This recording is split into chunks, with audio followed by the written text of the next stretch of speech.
Awesome. So ultimately, you built that, and were able to sell it, and then now you've completely pivoted into something else.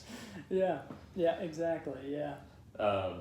So that kind of segues into you sold that. You're into executive coaching now. You've got a commercial development, which is your first time to kind of play in that arena. You've done some real estate stuff as well. How do you choose what to say yes to and what to say no to? That's a really, really good question because my personality is more impulsive, and and it a lot of times goes with the flow, very much led by intuition, but with that there's got to be some discipline too, for sure. So one of the things that has truly helped me was identifying what's important, right? A lot of times we get bogged down with what's urgent versus what isn't important.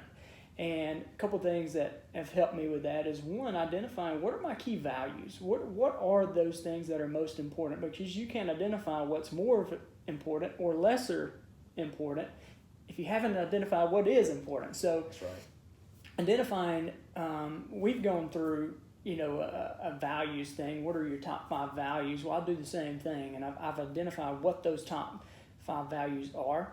But then each day, if you listen to the first podcast that we had where Logan was talking about, he asked himself questions at the end of the day, holding himself accountable. Well, do the same thing too, but I also prepare my next day, right? So at the end of every day, I'll make sure that my schedule, I'll do my schedule for the next day. If I do it that night, I get up early and I prepare that schedule, but I also leave in some white space.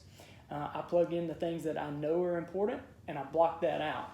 So even things like, we talked about health and fitness is important to me. I will put my gym time in there, and that time is blocked, and it's set basically in stone unless something emergency happens or wife or kids, right? So I think knowing what is most important to you, and I'll be honest with you, that's an area that I have grown in and I'm still growing into because I know the importance of it. If you look at the people who are most successful in the world, they are doing big things, ton of things, and it looks like they've got their hands in a bunch of different things, yet they're super successful and they've got the same amount of hours that we all have, right? It's because they've learned how to prioritize their time correctly.